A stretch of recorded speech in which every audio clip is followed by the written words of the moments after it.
Welcome to Staying Connected, a podcast where I talk to people about their stories with VEDS, Marfan, Loeys-Dietz, and related vascular and aortic connective tissue conditions.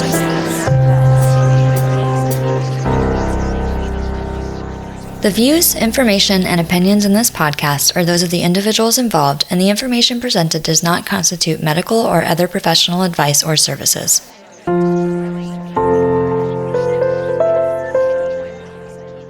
Welcome back. This is the last episode of this season, and we'll be hearing from Debbie Vaughan about her experience with Vascular Ehlers-Danlos syndrome, or VEDS, mostly her late husband Josh's story with VEDS, and also the birth of her son, who also has VEDS. Near the end of the interview, we'll also hear how she's seen things change for people with VEDS in the last 27 years. Heads up, in this episode, we will take a deep dive into what happened to Josh, which may be disturbing to listen to. Just so you know, I will be starting the interview process for next season very soon, so if you want to be on the show, check out the link in the episode show notes to get on the calendar. I look forward to talking with you about your story. And if you like this show and you want to help our communities raise awareness of VEDS, Marfan, and Loeys-Dietz, you can buy merch, including tote bags and t-shirts in my Printify pop-up store, or you can support the show by joining my Patreon. This show wouldn't be possible without the continued support of my Patreon subscribers, so if you've already been supporting the show, thank you. Let's get into the interview with Debbie.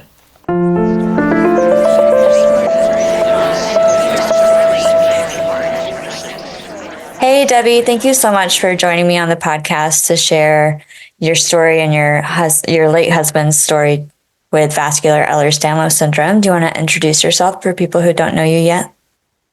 Sure. My name is Debbie Vaughan, and I had a husband who had VEDS and unfortunately did not survive, and I currently have a 27-year-old son who has VEDS. And I know that because your son is 27, we're going to focus more on your husband's story and your own experience with VEDS. What was your husband's name? When did he get diagnosed with VEDS? Take us through that kind of stuff. Okay, well, his name was Josh Doss. It sounds like it rhymes, but it doesn't. He was a very athletic guy. He was undiagnosed. So it's a common story, unfortunately, in the community, where he made it to the age of 27 without ever being diagnosed, in spite of a lifetime of serious medical issues that left everybody stumped. It was pretty classical stuff. Born 6 weeks early, his mother's water broke. He had club foot. He was born with hematomas all over his little body. And originally his parents were told he wouldn't survive. I guess nobody knew what they were dealing with. And it just looked really scary. But he did. And of course, his difficulties continued through childhood.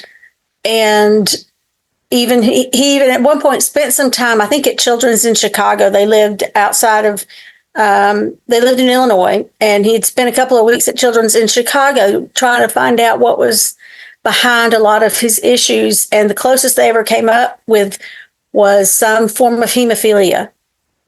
So when I met him, he was 22. He was athletic and active and golfing all the time, playing softball, playing basketball, just any activity he wanted to play, he did. And he still had a lot of medical issues, but again, they were always just written off as that's just, one of his things. So you met him when he was 22, and you said that he had all this, the hematomas when he was born, he was covered in hematomas, and that's why they thought that he wouldn't survive? I think so. I think just being because you would pick him up and leave bruises that matched your fingerprints on him. And there was a problem with the pyloric valve. So he was not keeping food down, and they had to do a procedure on him. And I think if it was maybe to try to prepare his parents for the worst, but at some point, as he did fight through it, it got to where they would tell the parents, he'll spend his life on the couch, because he did bruise terribly easy and get hurt very easy. And He suffered a lot in the leg and ankle that was clubfoot, but he came from, a robust, athletic, competitive family, and he was determined to be right in the middle of everything with everybody. That was just his personality. He was not going to sit back and watch. So, racquetball, he played, and he would get these huge, massive bruises and just be like, yeah, it's whatever. It's no big deal. It's just a bruise, Mm. And I think the thing that first concerned me as a wife after we got married were his nosebleeds. They'd happen in the middle. I'd come home, or I'd get up in the morning or whatever to go to make the bed, and you realize there's this massive, spot where he'd had this huge nosebleed. I'm like, that can't be right, But again, it's just, oh, well, yeah, Josh gets those, Yeah. He would get crippling headaches. Awful, awful headaches. And it was, oh, yeah, he gets headaches sometimes. He always downplayed everything. I think that was the part of his personality. Anybody that knew him, he was in many ways the life of the party. He was going to be the one to make you laugh. And if he couldn't make you laugh, he kind of took that as a personal challenge, to figure out why. And he's going to find some way to do it. And it's just best friends with so many people. It was interesting because when he got sick and all that we went through in those last 8 or 9 months, there were so many best friends came out of the woodwork, and they're like, just really impacted by him and his love of life and his love of people. Yeah. So take us through kind of what happened to Josh. Like when did he find out that he had VEDS? It was so the first critical serious thing happened July 14th. His birthday is July 14th. And so he woke up that morning. He'd been sick the week before. He woke up on the morning of the 7th with horrible, horrible abdominal pain. Called in sick to work. We went to the local ER. And by the time we get to the ER, he is screaming in pain.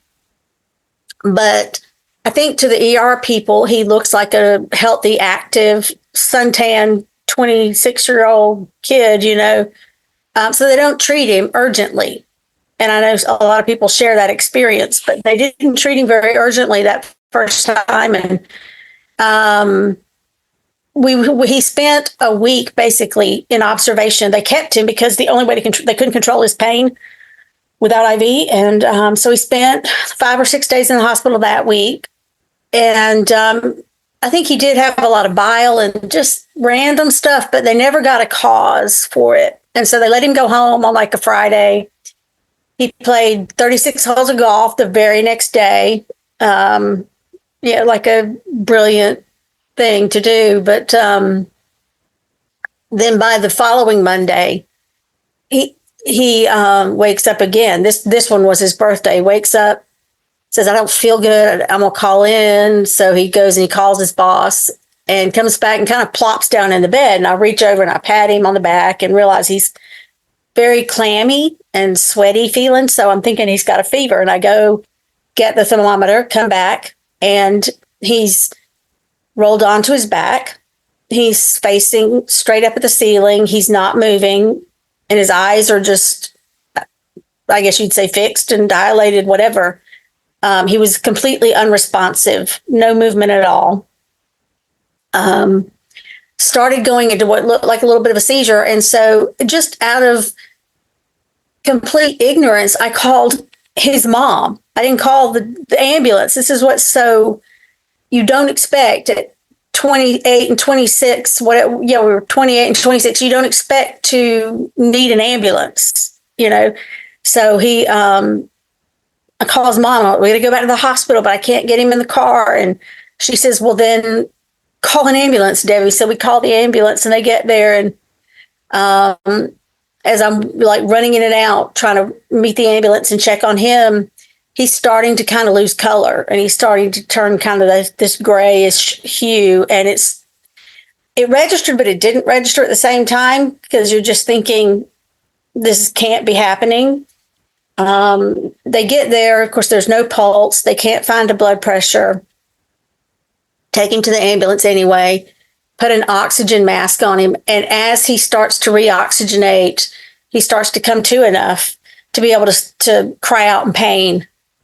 And so it's a mixed moment. Everybody's like, "Oh, thank God, he's there. We can hear him," but he's in horrible, horrible pain, and nobody can figure out why. Why is he in pain? I mean, he was fine 2 days ago. He played 36 holes of golf. It's his birthday. We got plans later. What are you talking about? Our best friends are getting married this weekend coming up. It was insane. So, cut to the hospital. Luckily, we had a doctor who was a friend of the family, David Hitson, and he met us at the hospital. Rushes him into the trauma bay. They're running all the tests and everything. And David comes out and says, "Seems to be bleeding, but we can't find any blood. There's not, every visible spot is clear. We're going to go for a CT. And here's a bunch of forms. Sign all the forms." So do all that. Get him up to CT. And somebody comes running out of CT and says his belly is full of blood. And I'm just like thinking, how? Nobody can think how. And they said, "We just got to open him up, sign this consent." I mean, we're literally, I think they caught us in a hallway. Somebody was trying to show us to whatever waiting room, and they catch us. And it's me and his parents and my parents and his family. And people are starting to trickle in. It's like 7 a.m. on a Monday. But anyway, they get in there, and the splenic artery had detached from the spleen. At first they thought splenic rupture, because that was the only way they could explain that much blood. Spleen was intact. The artery was intact. It was like it had just unplugged, like you pulled a cord out of a socket. And there were 4 surgeons scrubbing in that morning at a little small town hospital, but for their Monday morning cases, and they all ended up going in with him. They all come out kind of with their cap in their hand going, "What the hell did we just see?" And just kind of, and that's, I think, not a comforting feeling, but they come out, he's okay. He made it through surgery. We nicked the pancreas, getting the splenic artery. They took the spleen out, tied the artery off. But he's okay, and he's going to ICU, and he'll be there. And we just got to watch all this stuff. And basically, they're just throwing all this information at you, and it's half is landing and half isn't. I mean, you know how it is. But David, our family doctor, stays and sits with me, and he says, I've never seen it. We've never seen anything like that. They've never seen anything. Something is clearly wrong. David said, "I'm gonna get to the bottom of this best I can. I'm gonna do some digging and make some calls." And you have to remember, this is July of '97, so the internet is a thing, but not anything like it is today. So it existed, and it was mostly like emails between friends. If you had the same provider, you had to both have AOL or both have Yahoo, or there weren't millions of medical articles sitting there on a website waiting for somebody to go through them. He was going to have to do this the old-fashioned way. And so this is mid-July, and he says, I'm going to dig into this and see what I can find out, because he'd been Josh's doctor for, over 10 years. And he'd seen all the issues that came and went. And I really did at that time. I didn't care. I did in a way. I was like, yeah, that'd be great. If you can finally tell us what's wrong with him, yes, that'd be great. But just, he's okay. And that was all I cared about in the moment, because I was 12 weeks pregnant. And so for all of us and the family, it's obvious, it's just, he survived that day, and he did. We had no idea what was in front of us. None at all. It took until it was middle of October when we got the phone call from David saying that he thinks he'd found it. He goes, "I think it's this thing called Ehlers-Danlos syndrome." He was like, "Write this down," and he spells it out for me. And I'm like, "What in the world?" And he said, "And I think I know who he needs to see. There's a guy at Emory University in Atlanta, where we are outside of Atlanta, and his name is Loeys-Dietz, and I think that's who you should see." So I got you an appointment in November. So we're going to wait another month to go see this guy. But I didn't care, I didn't care. Just wanted to get there. Now, Josh had spent 10, 11 weeks in the hospital from the splenic artery rupture and the pancreatitis. So he was like NPO for about 10 weeks. Yeah. Lost all that weight. I just want to pause there. Yeah, go ahead. That is amazing that Dr. David, just put in all David of Hickson. that effort. Yeah. To find. That's what blows my mind, because I've known so many people through the years who have been to the finest doctors in the land, and they can't get answers. Right. And we have a local, basically small town internist, internal medicine guy who just said between he and the 4 surgeons, you could hear them discussing in the hallway. Like somebody said von Willebrands and somebody said something else. And so there's all these words being thrown around. And of course, I only care about he's alive and supposed to make it. Yeah. Of course, none of us could have known that with that diagnosis means you don't recover the same way. You don't walk out of surgery in a few days. I mean, I look back on it now and it's probably better that I didn't know what was coming. But it was a long, long, hard road for that recovery. Yeah. So he went to the hospital on July 14th of 1997, and he came out in September? He came out around Labor Day, yeah. But then we were home about a day, and he started coughing up blood. And I never... what in the world? It's one of those things. The one thing they had told us with the splenic artery was it's so rare, it's so random. Nothing like this is ever going to happen again. This is so, this is a 1 in a 5 million thing. And you're like, okay, well, good, but unless you have VEDS, then it's not a 1 in a million thing. But he coughed up the blood. Same doctor meets us at his office after hours, says, come on, let me fire up the x-ray machine, does an x-ray. So we found out he had a collapsed lung. I had no idea what that meant, or a partial collapse. So the doctor wanted him to, he said, normally, Josh, I would put you back in the hospital, but you've only been home 2 or 3 days. We found a family friend who lived close, like 5 minutes from the hospital. And the doctor said, I'll tell you what, you stay at that house and I'll not admit you and we'll x-ray you again in a couple of days. And things turned out fine as far as the lung went, but it was a rocky recovery. We also had issues where one of the drains they put in his side following the splenic surgery, the suture wouldn't hold. It kept coming out of his skin, like the sutures just pulled through the skin.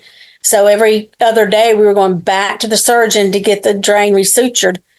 All things that make sense to me now, all these years later, but not 27 years ago when you're going in blind and have no idea what's happening.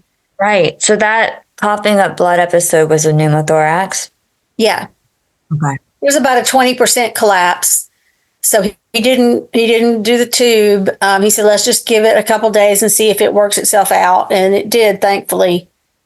Mm-hmm.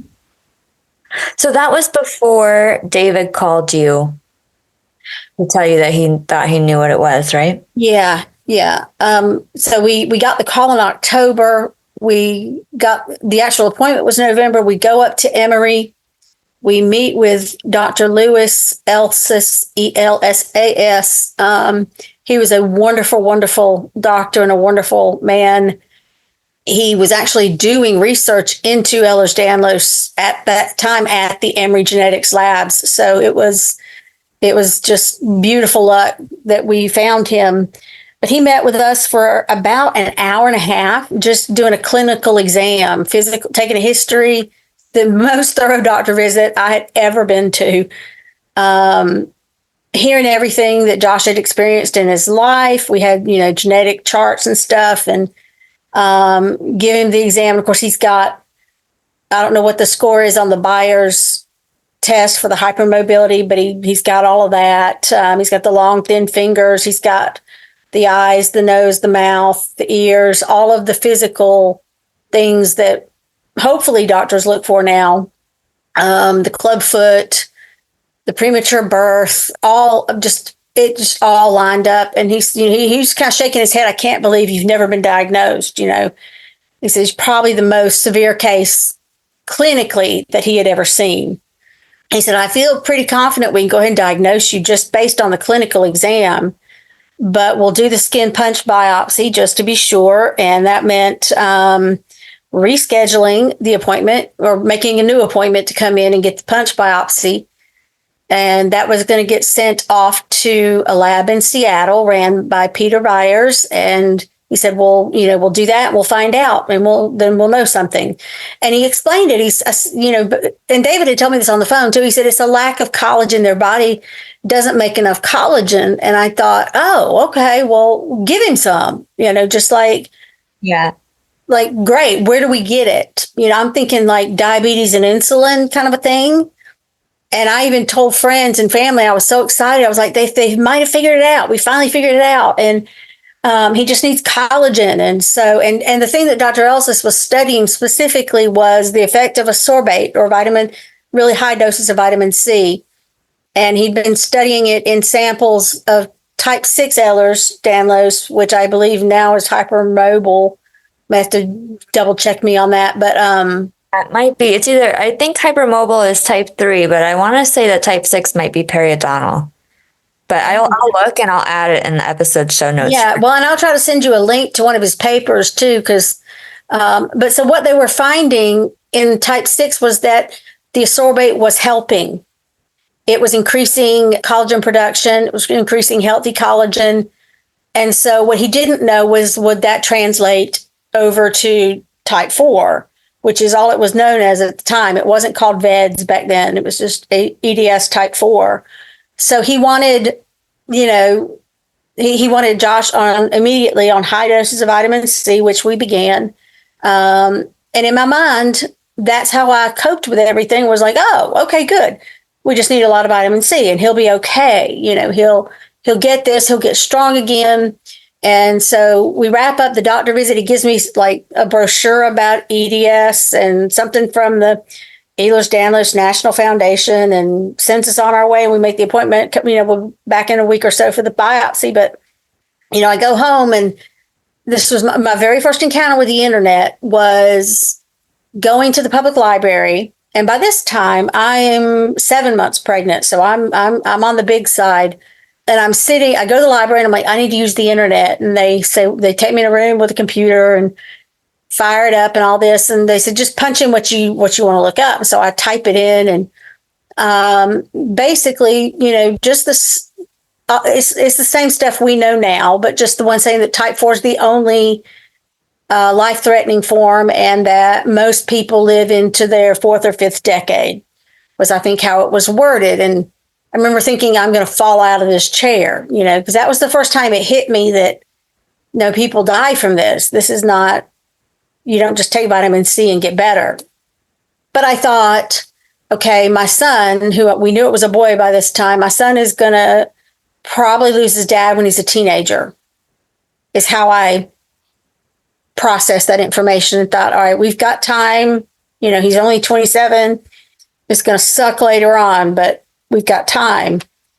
And just completely ignorant and oblivious and no idea, what was in store. And he did during the doctor visit also explain that the baby had a 50-50 chance.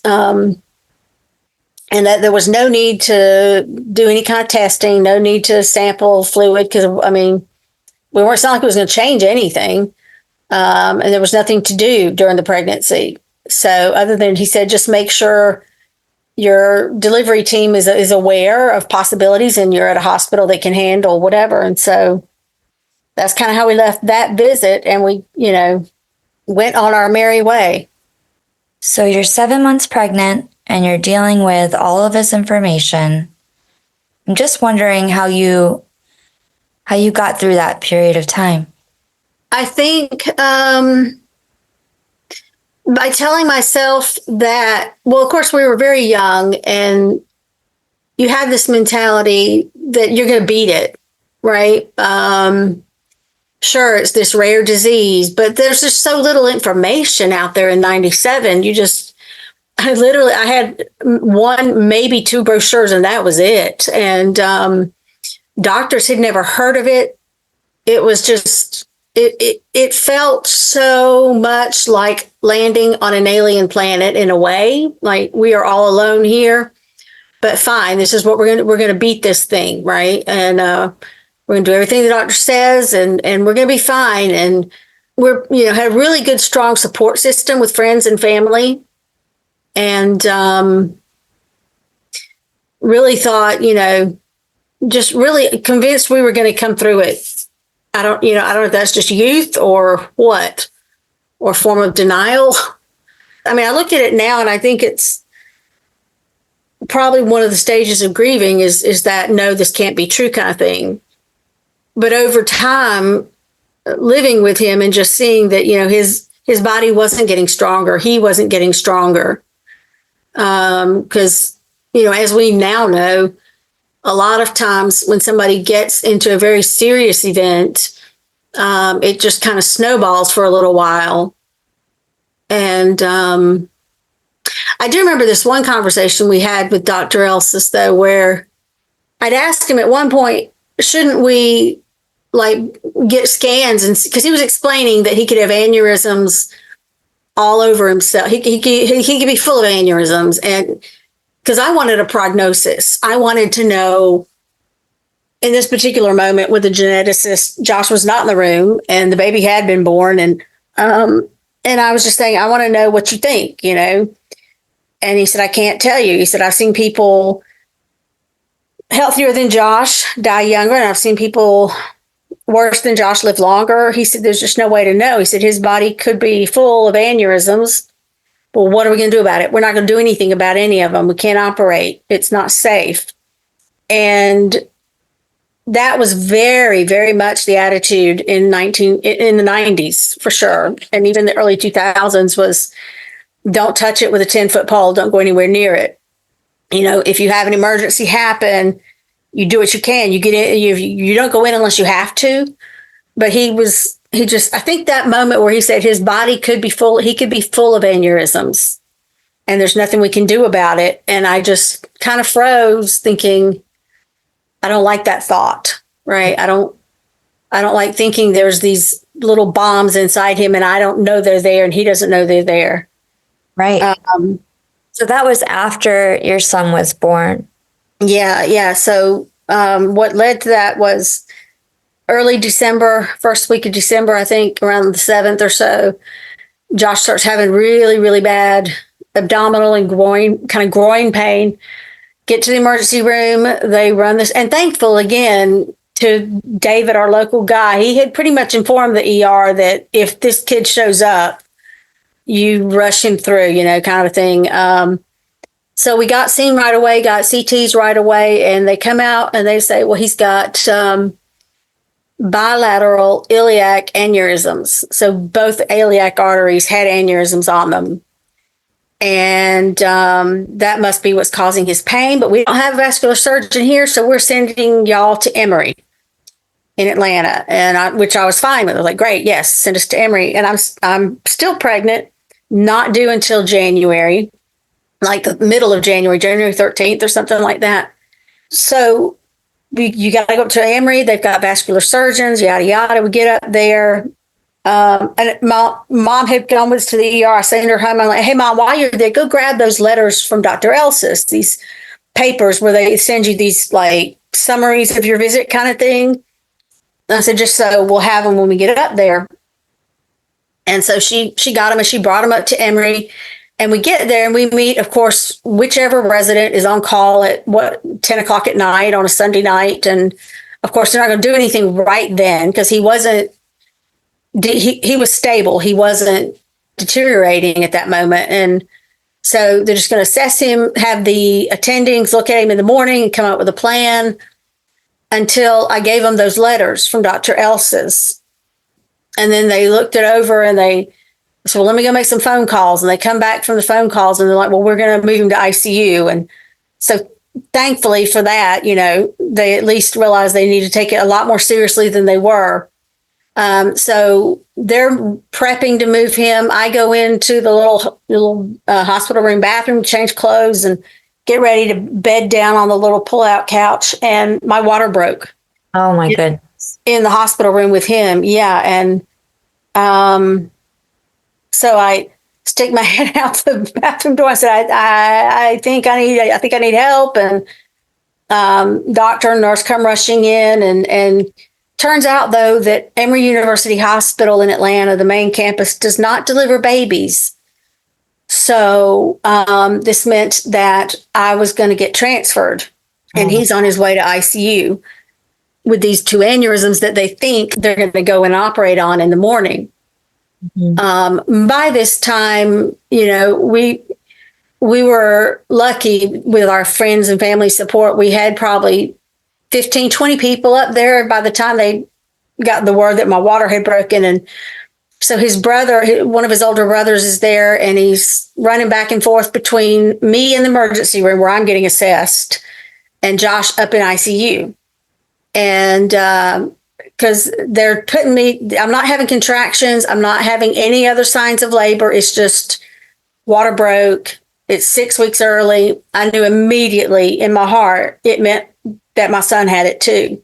And this is where the shell really begins to crack in that whole denial thing, because this is exactly what the geneticist told us would happen if it was, or could happen. So no signs of labor, just water broke. I'm preparing to go back to my home hospital in Griffin, which is roughly an hour away. And the doctor keeps asking me, the vascular surgeon keeps coming back down and says, are you sure you want to go all the way home? Are you sure you want to go home? And I said, well, I know they can handle a premature baby, because my gynecologist had been, or obstetrician had been looped in on everything. And so I just kept saying, yeah, just send me to Griffin. It'll be fine. And then finally, Josh's brother comes down. He says, Debbie, I don't think it has to do with you and the baby. I think they're worried Josh might not make it. Do you want to be an hour away, or do you want to be 10 minutes down the road? And I said, well, I'm 10 minutes down the road. So the decision was made not to send me home, but send me to a sister hospital in Atlanta. And they're packing me up on a gurney, carrying me out to the ambulance. And Will, again, his brother Will says, look, can they see each other before she leaves? Because at this point, we'd not seen each other for 2 or 3 hours, I guess. And so they take my gurney and they roll me up to the ICU unit where he's being rolled into a room, and the nurses see what's going on. So they pull him out of his little room and they bring our 2 gurneys together. And we're just leaning over and hugging each other and kissing each other and saying, I'm going to be fine. Don't worry about me. I'm going to be fine. Trying to reassure the other one, and each worried about the other one. And it was just this unbelievably emotional moment, where it's like you're watching it from outside yourself. You're not really feeling it. You're just kind of watching it happen. And so they pull us apart, get him, take him to his room, take me down to my ambulance, and get me to my hospital. And of course, my family has come with me, and his family's still with him. And I remember the doctor at the new hospital where I was at didn't know what Ehlers-Danlos was, or he thought he did. And he said, well, that's really only if the mother has it. I said, because I said my water broke, and we pretty sure the baby might have it. And he said, well, no, that's only if the mother has it. And I said, no, it's because the placenta and the fluid come from the baby, not the mama. And so, anyway, so he said, well, all right, I'm going to have to go read up a little bit on this. And yeah. And it was, I don't know, around 2:00 in the morning when I'm finally in my room alone, settled, and somebody turns the light out, and I'm just kind of sobbing into my pillow at this point, like, this cannot be happening, right? That I'm 29 years old and about to have a baby, and my husband's up just kind of So I just kind of cried myself to sleep that night, really, honestly. Yeah, I mean, that is so much to process and so many like Yeah.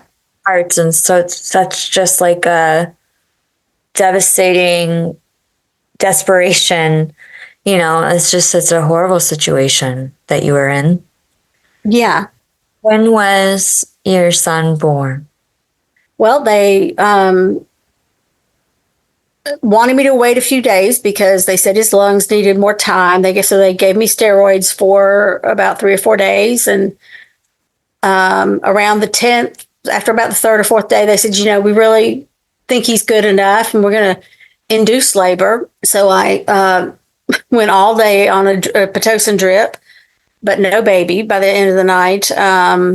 So they came in around 10 o'clock that night. They said, well, you got a choice. You can keep going, or we can let you rest, have a hot meal and sleep, and then do this again in the morning. And I said, that's what, plan B. I want the meal and the rest. And so it was the next day, December 11th. And we had this whole thing worked out where, because Josh wasn't going to get to be there, obviously, he's over in ICU at Emory, Maine, and I'm in a sister hospital.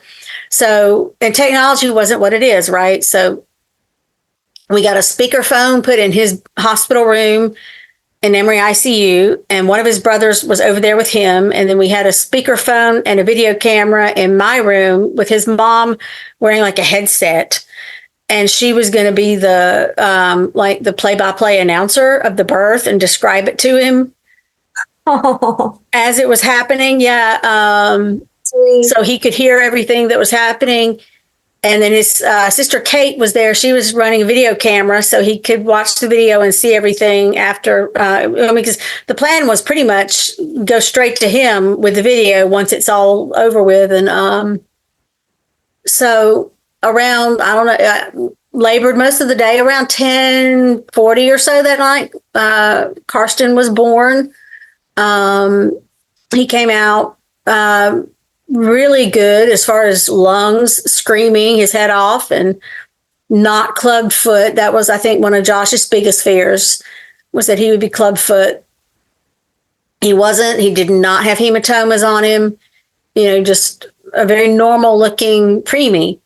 A little jaundiced, but other than that, really good. And it was just this really incredible moment for the whole family, because I think we had 4 additional people in the room with me when I delivered, and probably 10 or 12 out in the hallway. And then you had people in his room at ICU and people in his hallway. And it's a big family and a big community, or a close community of friends. And so that's how we get through it. I got through it, I think, more than anything. It's just the friends and the family and the love that people had for us. Yeah. So they kept Karsten in ICU for 5 days because he was jaundiced. So they wanted to have him under the little lamps. And then after he was discharged, we took him to meet Josh. And Josh was still in ICU at this point. And what I had not known at the time, I didn't know when I found out, but that night that my water broke, and, I was in the ER and Josh is in ICU, and his brother's kind of running back and forth between us. I made his brother promise me. I said, you got to promise me they're going to call Elsis in the morning. You make them call Dr. Elsis. Don't let them do anything unless they talk to him. He's the geneticist, and Will assured me that he would. And so in the morning, Elsis showed up over there. You had the head of vascular surgery, and then you had the head of medical genetics. And from what I was told, it was quite a heated argument about whether or not to do anything about the aneurysms they had found. And Elsis was adamant that they don't touch it. They don't do anything.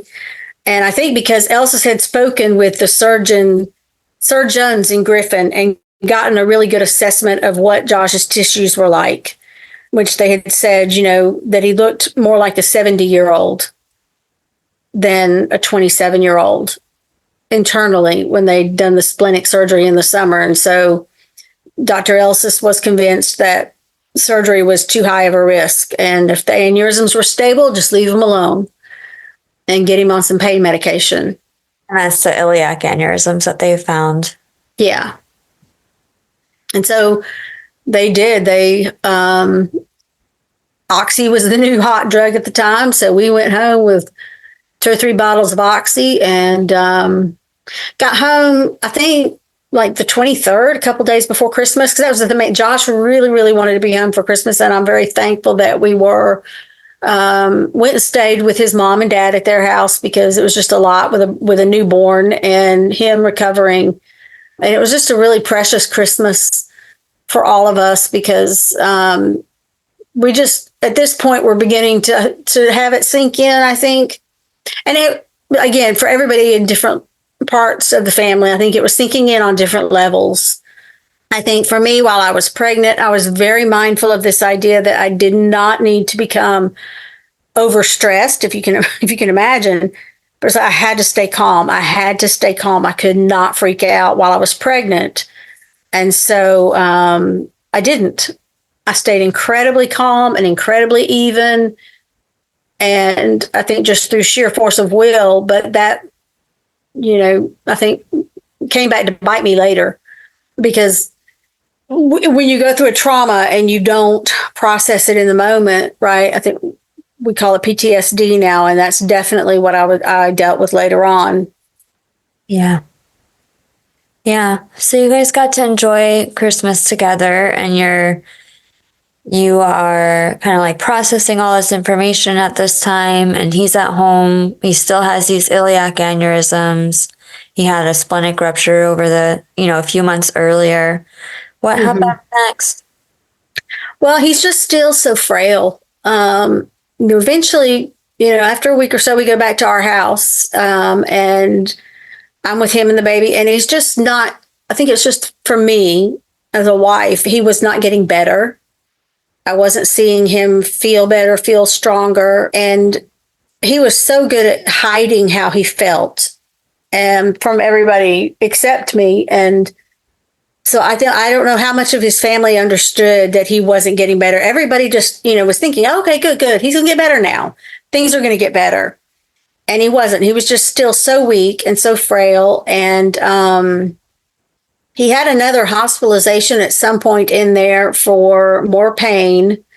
And again, it was mainly about pain control at that point. Vascular team had accepted that they weren't going to go in. They were just going to monitor. So he'd had a couple of more ICU stays there while they got his pain back under control. And then it was, we had 7 weeks together as a family before the end happened. And I'm trying to think. It was, we had a family dinner, a family gathering, and he went, but he needed to sleep the whole time. And so, I just kind of explained to his family that he's going to lay down and they're all fine with, whatever. But I remember saying to his mom at that occasion, that lunch or whatever it was, that I don't think he's getting better. I don't see him getting better. I don't see him getting stronger. And so she invited us to come back and stay with them again. And that way she could help me with the baby and help, make sure he's got everything he needs. And so we were staying with them through the last couple of weeks of his life. By then it was 98. The new year had turned. And so we got to have Christmas together. We got a few weeks of just being a little family. He loved Karsten. I mean, he just absolutely adored Karsten. And even when he was in the hospital, if Karsten came around or somebody brought Karsten for a visit, Josh wanted to be holding him, wanted him in his lap. Even though physically it was exhausting for him, he just wanted to be as close as he could to him. And so, do you want me to go ahead and I was going to ask you, do you want to talk about what happened to him at the end? Yeah, I'm okay. It was after one of those 4 or 5 day stints where he'd been there just trying to get the pain under control. Came home on a Thursday, and I think Thursday morning, and by Thursday night, we're hearing him cry out from upstairs. We're downstairs with the baby trying to watch TV and feed the baby and hear him crying out. And we run to go check on him. And he's kind of huddled at the top of the stairs, just in horrible, horrible pain. And call the ambulance and, run through the whole drill and get to the hospital. Because the plan was then always go to your local hospital first and let them stabilize him in case he needs blood or see what's happening. So we get there, and of course, David's waiting on us when we get there. They rush him into CT, and it's his abdominal aorta, and it was bleeding out. But it was bleeding into some like nearby muscle tissue or something that was slowing the bleed. So it wasn't a rapid bleed, but it had torn. And David explained that bleeding into tissue like that is extremely painful. So they got him started on a transfusion, get him fresh blood, get him some morphine, and get him in an ambulance. And we headed up to Emory and get through the night. Very, very touch and go. Of course, he's in and out of consciousness with the amount of morphine they were giving him. Sometimes he was with it and very lucid, and other times he's asking me, has Tiger Woods made it to the back nine yet? Because that was, he was a golf nut, and he was a big fan of Tiger Woods. And so we'd say, yeah, he's doing really good. Tiger's doing great. And so morning comes, so we spend the night. Everybody's there, camped out in the waiting rooms, people in the hallways. And morning comes, and the geneticist gets there, and I can kind of see him talking to the team, and he's shaking his head. And he kind of got his, hand over his mouth and shaking his head. And I know that's not good. So I, kind of brace myself a little, and he just comes and he finds me and he says, well, this is what we were hoping wouldn't happen. And he said, I don't know what we're gonna be able to do. So they were hoping, the hope was that the blood would clot itself off, that the bleeding would stop on its own. But they were giving him so much blood, and his belly had already distended because the blood was just kind of seeping out into the abdomen. And so he said that, we watched him for a couple more hours, and it became clear that it was, definitely probably time to call people. And so people started coming by to see him and say they love him. And, so we kind of have this parade of people going in and out of his room, and his mom is sitting in a chair by the wall, and I'm sitting kind of on the bed with him, and he's only kind of half in and half out. And, he's just, we didn't think this was going to happen. We really, this is what at the time really pissed me off, actually, was that we thought we were going to beat it. We thought we had more time. And so eventually, that's kind of how the morning goes. People arriving at the hospital, coming in to see him, to speak to him, to kiss him, to hug him. And they come in, and Elsa can see how much pain he's in, and he's in awful pain. The morphine would only give him relief for about 25 minutes or so. And they were worried about how much they were giving him because they were having to remind him to breathe. And so Elsa came in and he said, I think what we're going to need to do is probably put him under general to get him out of pain. And he was calling the anesthesiologist, and they were going to see if they could make that happen. And so, I was saying, well, I don't know. I'll have to ask him. I don't know if he wants to be completely out. And he heard me say that. And so he starts crying out, yes, knock me out, knock me out. And so we all start realizing that we're probably saying goodbye, except in my head, I couldn't say goodbye.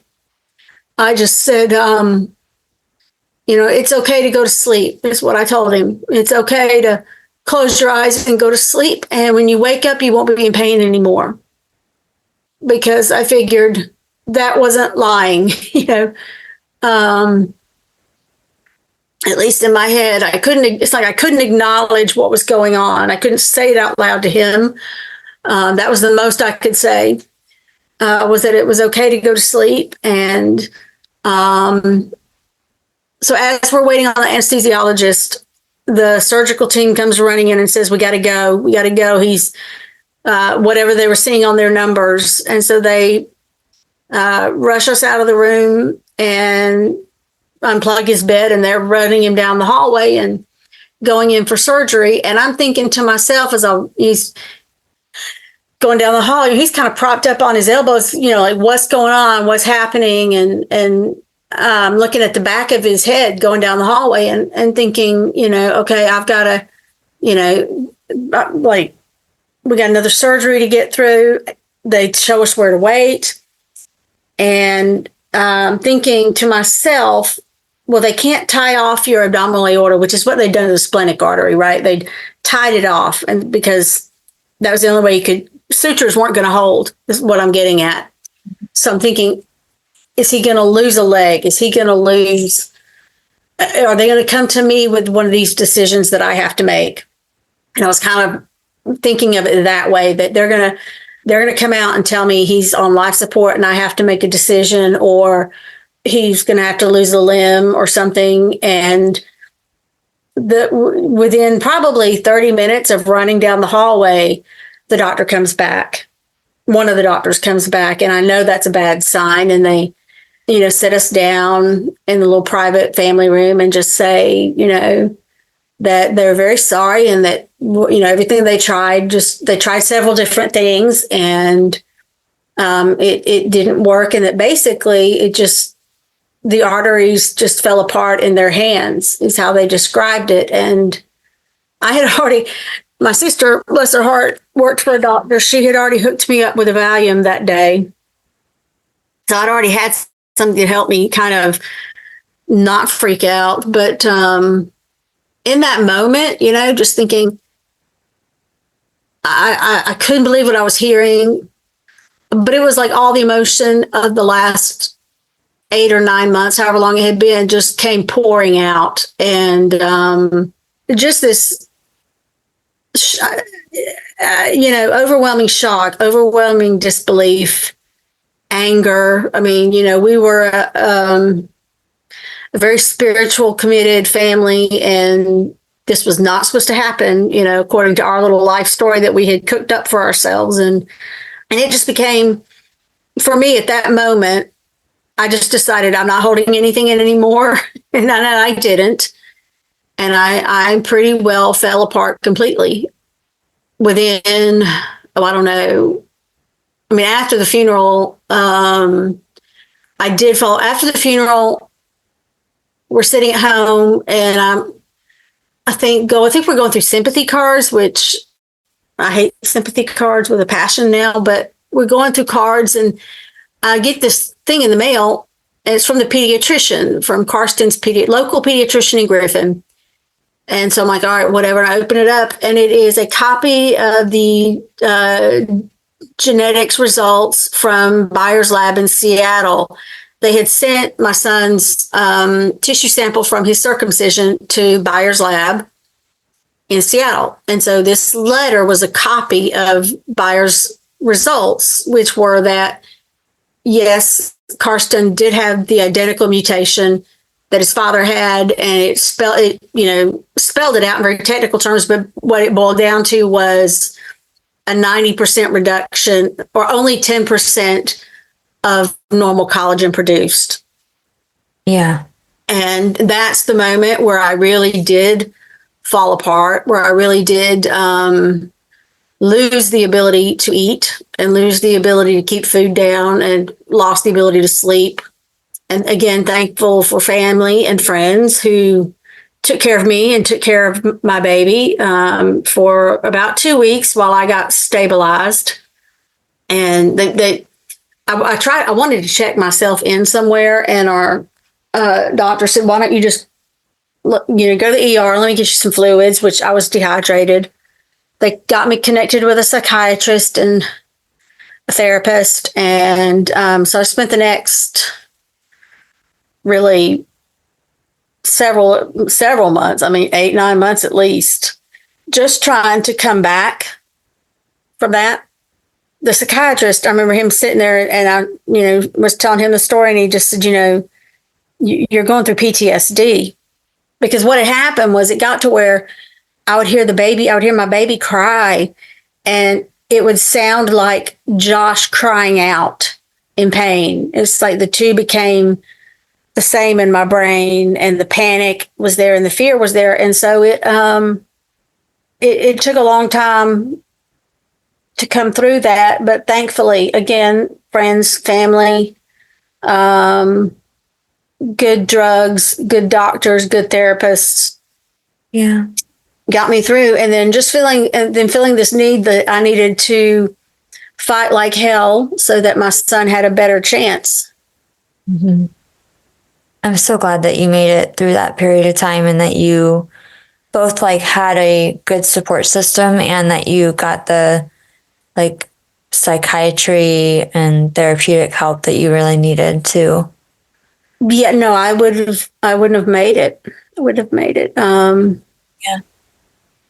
But so I became I channeled every bit of energy I could into learning everything I could about it. I borrowed a medical dictionary from a pharmacist friend so I could understand.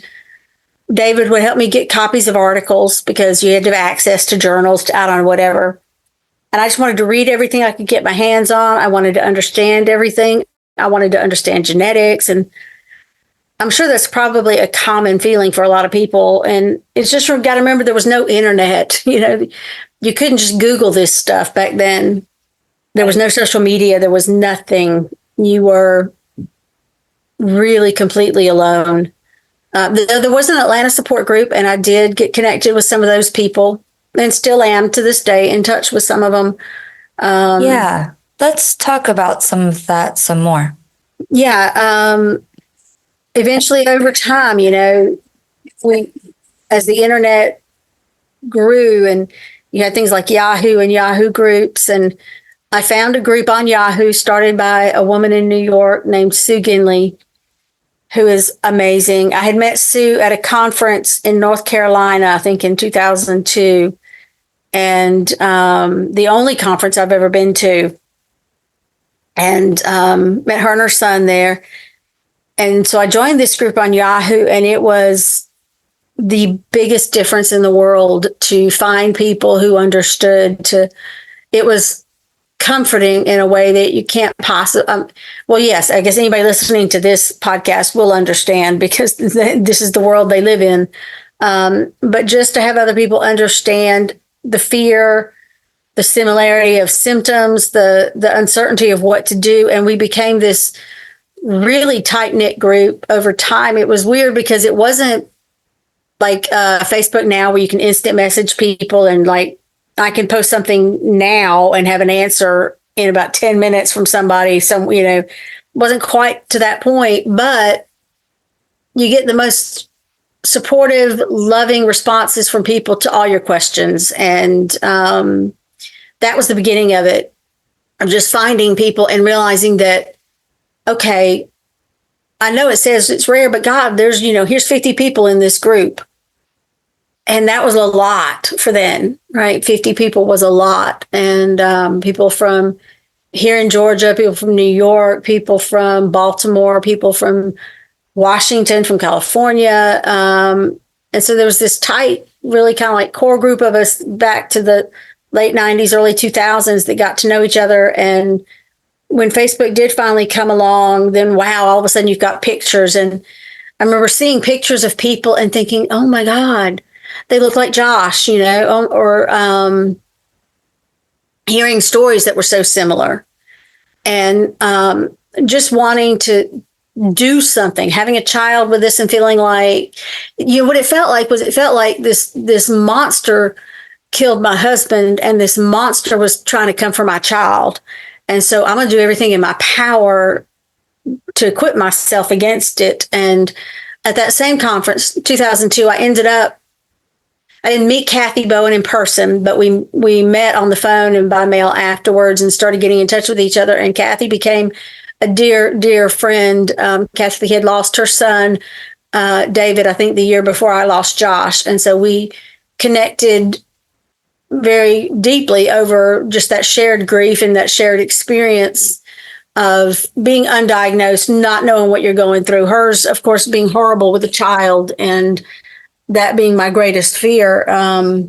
But with all those people, we would talk about what we wanted and how we wanted to see things change. And here we are now, 27 years later, and I kind of look around and think, oh my God, so many of those things have happened, right? I mean, the fact that you exist, this podcast exists, the VEDS movement exists.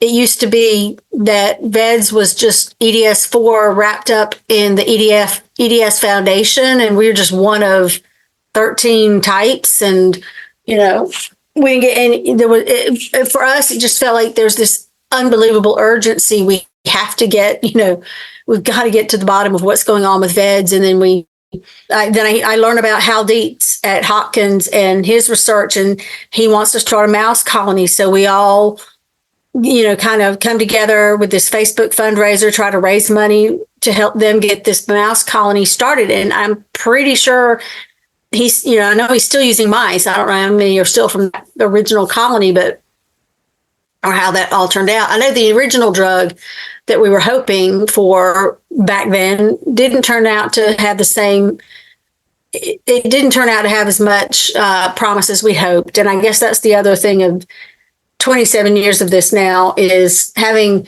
my hopes up several times and then having them kind of dashed. But it's okay in a way, because people are trying. And I think that's what matters the most to me right now, is that researchers are aware and they are trying to find things. Companies are aware. I mean, there's, is it with the Acer Pharmaceuticals thing that got canceled? Right. Yeah. There's currently an Acer trial for celiprolol, and then there was an A2 trial planned for enzastorin, and that's been on hold for a couple of years now, I think. I think that's probably the one you're thinking. And so Karsten actually took celiprolol for a little while. We got him enrolled in for a while. There was a study at the NIH with a researcher there who was enrolling patients, and we got to visit her and got him in her study, and she prescribed celiprolol. Unfortunately, when that study was ended, no other doctor would prescribe it because it's not legal in the U.S. for that use. And so he had to stop taking it. But here's the interesting thing. When we got that diagnosis letter that sent me over the edge, and I got on the phone with Elsis to have him explain things to me, and he put him on vitamin C like that minute. So at 7 weeks old, Karsten started getting 500 milligrams or 250 milligrams powdered sorbate in every bottle. And the plan at the time was that Elsis would monitor his progress over time and see if there were any changes. But I'm still grateful. I mean, unfortunately, Elsis left Emory for another university and program, and so we never got to find out if the sorbate made any difference. But I feel better knowing that he had it versus not having it. He was on a sorbate for a long time until he got old enough for the gummies, and then he would start hiding the gummies because he got to where he wanted to take them. So I'd be cleaning the house, and I'd find all these gummies stashed in little corners. But yeah, so you go through these highs and lows, I guess is what I'm trying to say, over the long haul with this disease. Is lots of highs and lows, moments of incredible hope and promise, and then disappointment, a lot of disappointment, because there's going to be a lot of things that just simply end up not working. But I think the most critical thing is that we've built this network of people and researchers who care and who give so much of themselves, these doctors, to our community, because even without the miracle drugs, Karsten has already survived several things that I don't know he would have survived in 97. That, you know, because back then, again, the idea was you don't do anything preventative. You don't do anything unless it's an emergency. You don't cut them open unless it's to save life or limb, was the rule of thumb in 97 and 98. And he's already come through so many things where I had prepared myself and thought I had lost him, and he has come through it and is fortunately in a pretty okay spot right now. As far as, you know, things are stable. They're not wonderful. They're not awesome, but he's not ending up in the ER, you know, every couple of weeks like he did for a while there. Right. Because of this network is what I'm sorry, losing my train of thought, is that you end up in the hospital, you end up in the ICU, and on my phone in my pocket, I've got hundreds of people.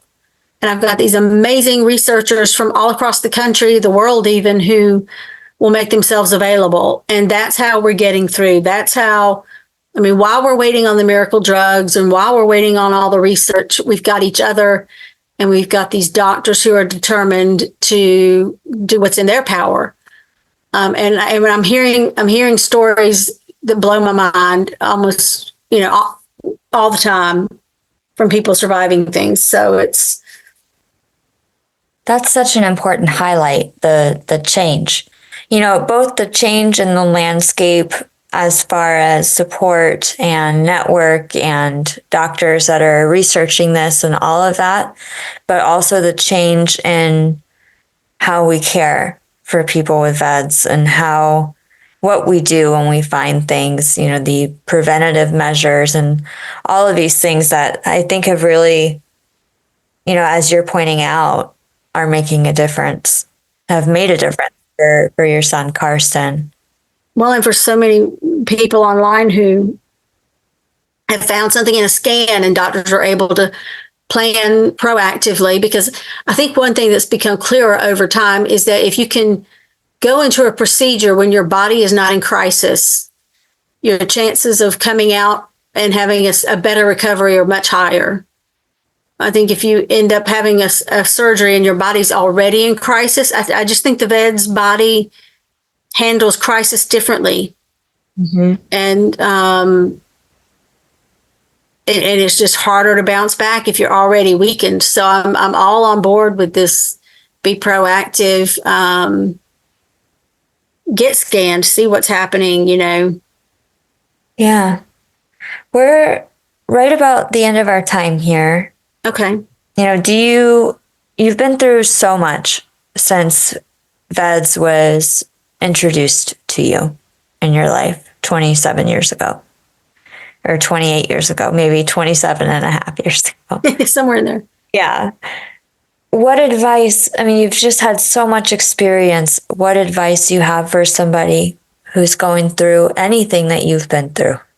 Let the people who love you, let them help you. Lean on them and accept their help. If you don't have a great support system of friends and family around, get professional help. Even if you do have a lot of friends and family, be open to the professionals who are trained for this and have tools to help with this, because it's a long fight, hopefully, right? It's, you know, you're in it for the long haul, and set a pace that you can maintain. I think that's one of my things, is when he was little and I felt like I was racing against the clock, and I just felt like I had to do as much as I could, as fast as I could. And it kind of consumed me for a long time. And then you forget that you need balance in your life to stay sane. Find other areas of your life to keep open, to keep enriched, to, you know, whether it's hobbies or activities or whatever.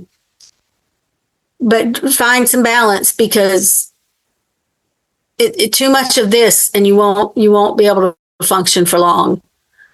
I guess if this is your 24/7, obviously there's times when there's no option other than it is your 24/7 because something serious is going on. But in the quiet times, you know, try to balance things out a little and pursue some other interests or avenues. And just look around and just love what you got and just find things to be grateful for, I guess. Yeah, that's all really good advice. And for the medical professionals out there listening, what do you want them to know about life with VEDS? Mainly the pain is real. And especially for like the emergency side of things, I think the majority of people with VEDS are going to avoid going to the emergency room or the hospital as long as they possibly can. So if they've decided to come in, that means the pain is really bad. And even if you can't understand it or fathom it, trust them, take their word for it. They really are in that much pain. Maybe someday we'll understand the biomechanics of why the pain is so different, but just know that it is and respect that, and help them find ways. I swear, if we could have just made Josh more comfortable, at times just helped him get out of pain, I would have settled for that.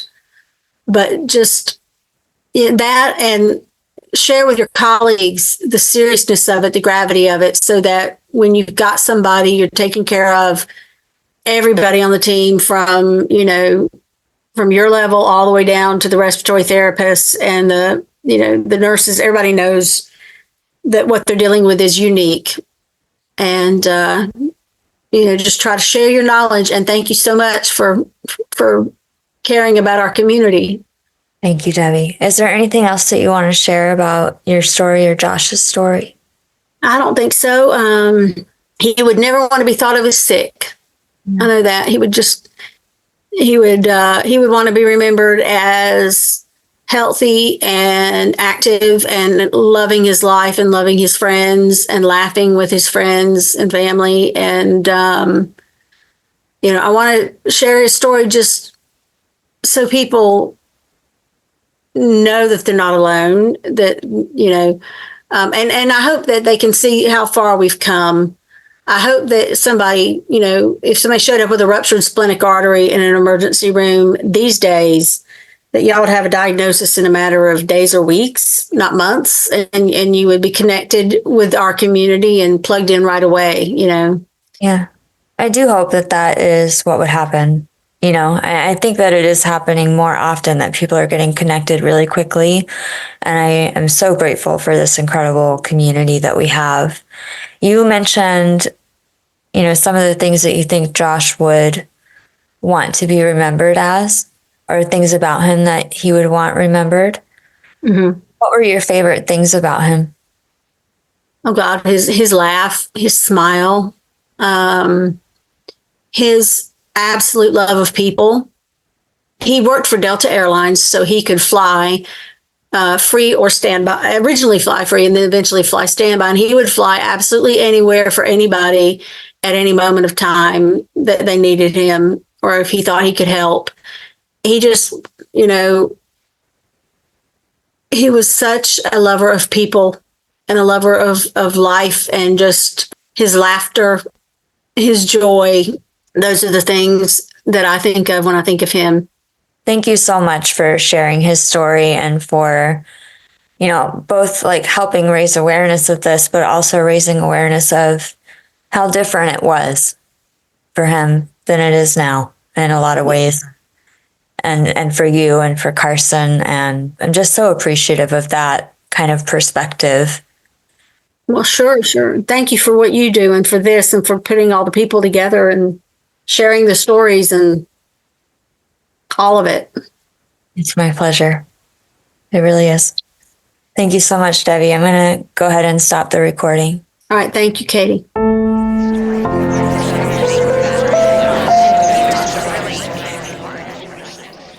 Thanks for listening to this episode featuring Debbie Vaughan, sharing her experience and her late husband Josh's experience with vascular Ehlers-Danlos syndrome, or VEDS.